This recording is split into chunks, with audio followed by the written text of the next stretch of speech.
the cold that kills. She wrapped her tiny child and closed her eyes to die in the cold. The wind howled across the broken plains of Ivora 9, turning once thriving forests into graveyards of ice-coated bones. What was once a temperate colony, full of crystal-green groves and sapphire rivers, had turned into a planet of snow and silence.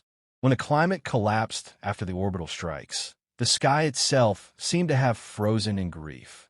Shalvin stumbled through the powdery drifts, her limbs trembling, her vision flickering at the edges. She held her infant close, tighter than ever, wrapped in what scraps of warmth she could find, her outer cloak lined with faded scales from her people's ancestral beasts. The baby made no sound. That terrified her more than anything. "Just a little farther, my heart," she whispered hoarsely in her native tongue. "Just until shelter." But there was no shelter left. The outposts were gone. The food depots were looted, the warmth cores destroyed.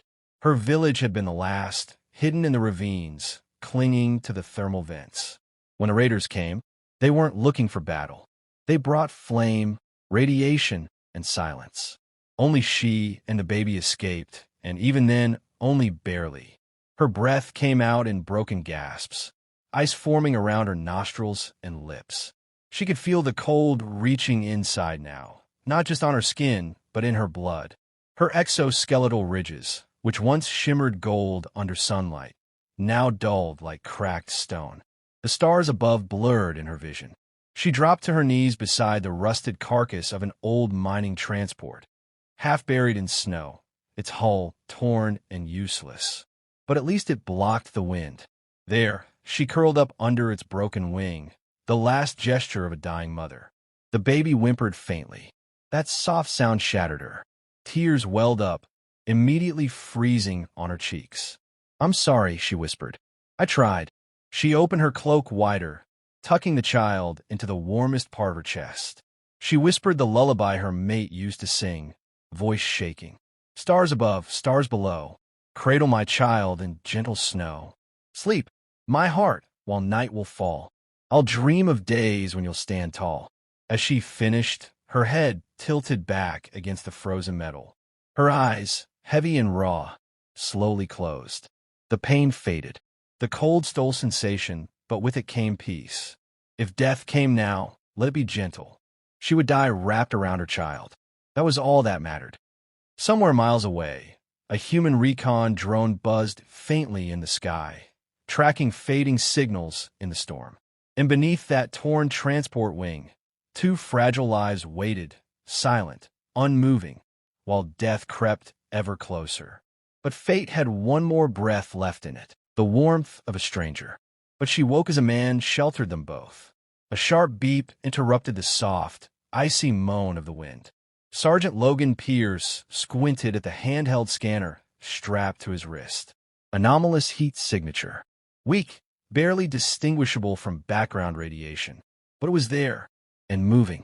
He exhaled, breath clouding in the frigid air, and toggled his helmet mic.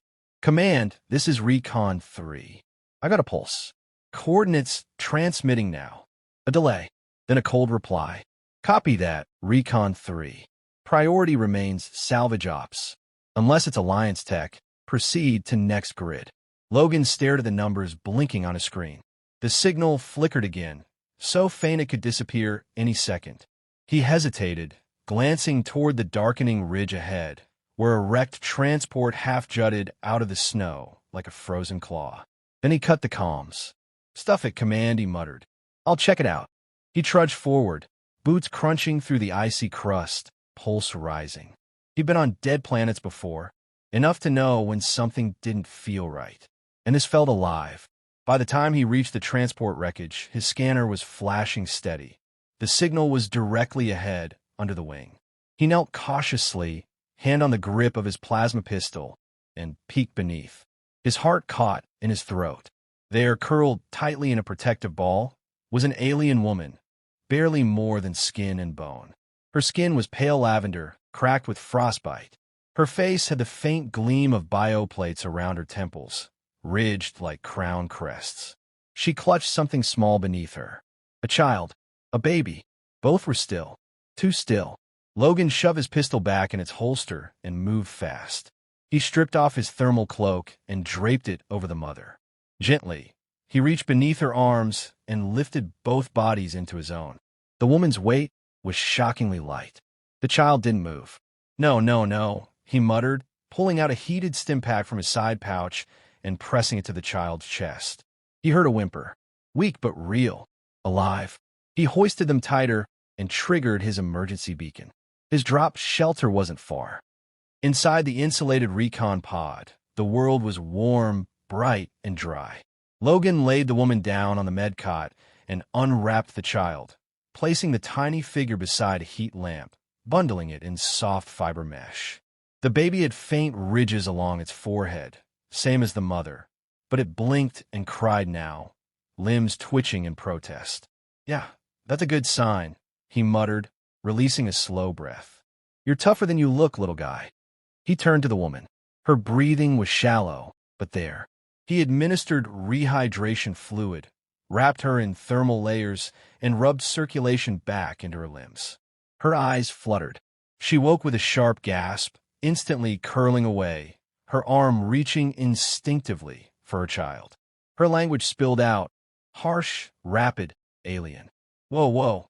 Logan raised his hands. You're safe. I'm not going to hurt you. She paused, scanning his face. Who human? She rasped in broken trade common. Yeah, Logan. Sergeant Logan Pierce, Earth Defense Corps. Retired, he added quickly. You're in a warm shelter. Found you in the snow. Her eyes locked onto the baby, who gurgled softly under the heater. A small cry left her mouth. Relief and disbelief melted her sharp features. She whispered the child's name, Kuda, and tears slid down her cheeks. She looked back at Logan, chest heaving. Why? She asked. Logan hesitated. His hand ran through his beard. Because I don't leave people to die in the snow. Doesn't matter what shape they are. She blinked slowly. Her breath came easier. She watched as he checked on the baby again, gently adjusting the heater. A human male. Rough hands. Soldier's gait. And yet, his touch was careful. Shalvin didn't know what to say. No one had shown her kindness since the war began, especially not humans. But here she was, alive, her child breathing because of one. She leaned back against the cot, exhaustion overtaking her again. For now, she was safe. For now, there was warmth, the fire between worlds. The storm raged outside the recon shelter, slamming sleet against the metallic walls like claws on a drum. But inside was warm, cozy even. A tiny heater glowed softly in the corner, casting an amber light over the small space. The silence was peaceful, broken only by the occasional crackle of the heater and the soft coos of the child, now sleeping soundly in a blanket-lined storage crate, converted into a makeshift cradle. Shalvin sat hunched near the heat, her body still wrapped in thermal padding. Her skin had regained some color, still fragile, but alive. Her eyes tracked every move Logan made, but the fear that had once hardened her stare was slowly fading. Logan stirred a packet of instant stew and slid the bowl toward her. Won't win any galactic cuisine awards, he said with a shrug. But it's hot, and it won't kill you. She eyed it warily, then took a slow sip. Her shoulders relaxed. I thought humans were killers, she said softly, her voice still rough. Logan didn't flinch. We are. Sometimes.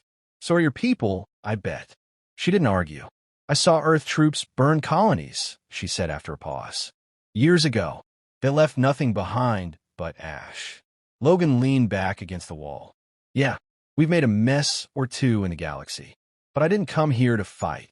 I came to find tech, salvage missions. Aid run. They just don't say that part on the broadcasts. Shalvin nodded slowly, stirring the stew. Logan looked over at the child, now bundled and quiet. Pip, he said, pointing. She frowned. Kuta, Kuta, he repeated, enunciating it more carefully. I call him Pip, like a seed. Small but strong. He's got lungs. A faint smile tugged at her lips. The first since he found her. She looked down. He was born during the firestorms. My mate didn't survive the escape. I kept running, hiding. Cold always found us again. Logan nodded solemnly. I've lost people too, he said, voice softer now. Had a squad once. Good people. Thought we were fighting for something better. But the Alliance just used us as shields while they cut deals behind our backs. She looked up intrigued. You don't follow them? Not anymore. Earth pulled back. Got tired of playing pawns in galactic games. I work contracts now, recovery, aid, sometimes search and rescue. He paused. I don't care about empires anymore. Just people. There was a long silence between them, filled only by the storm howling outside. Finally, she asked, why risk helping me? Logan glanced at her, then at the baby, because no one helped my sister when she needed it. She had 2 kids, starved after their colony lost power. I was too late getting there. He cleared his throat. I'm not making that mistake again. Shalvin's expression softened. You carry your ghosts. Yeah, he said simply. Don't we all? Suddenly, the recon scanner buzzed. Logan checked it quickly. His face darkened. Trouble? She asked, alert again. Alliance drone sweep, he muttered. Less than 5 clicks out. Probably scanning for survivors or unregistered signals. Her body tensed. If they find me, they'll take Kuta. Call him a bio-liability.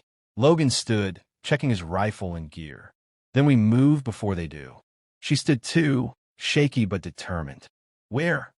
There's a drop point about 10 kilometers east. I have a stealth beacon buried near a ravine. It can call in a civilian ship, Earth flagged, not Alliance. He looked at her. You trust me? She hesitated, then nodded. I do. He handed her a smaller code, reinforced with nanoweave. Then carefully lifted Kuta into a secure sling he wore beneath his jacket. Ready, he asked. Shalvin looked out into the blizzard, eyes hardening with resolve. Yes, she said. Let's finish what we started. Together, they stepped into the storm. Not as enemies, not as strangers, but as survivors bound by fire, frost, and the fragile weight of a child. When humanity stood up, the wind howled like a wounded beast as Logan and Shalvin pushed through the frozen wastes, their bodies hunched low against the blizzard. The baby, Kuta, slept snug against Logan's chest, wrapped in every layer of warmth they could spare. The landscape was a white void, indistinct ridges, ice-slicked rocks, and long shadows. They had been walking for nearly an hour. Shalvin stumbled more than once, her strength still not fully returned, but she never asked to stop. Not with Alliance drones sweeping the skies. Finally, Logan raised a hand and pointed ahead. There, that ridge. The beacon's buried under that outcrop. Shalvin's eyes narrowed. Will it still work in this storm? Yeah, it's old Earth tech. We build things to survive. They reached the ridge and crouched behind a low wall of frost-covered stone. Logan dug fast, clearing snow until he uncovered a black, palm-sized transponder buried in a thermal case. He flicked it on. A soft green glow lit the snow, and a pulse began to transmit. Signals up. Should get picked up by the Argent Dawn.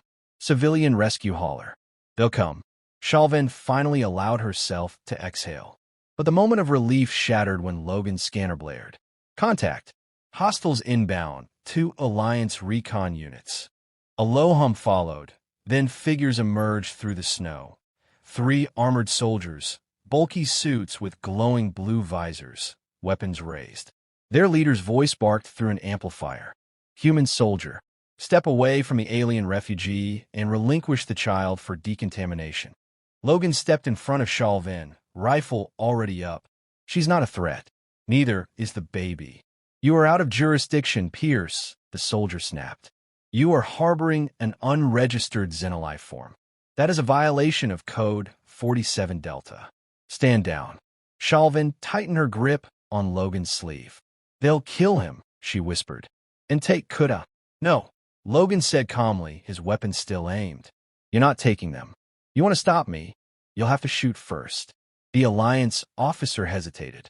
This is not worth your life, Sergeant. Logan's jaw clenched.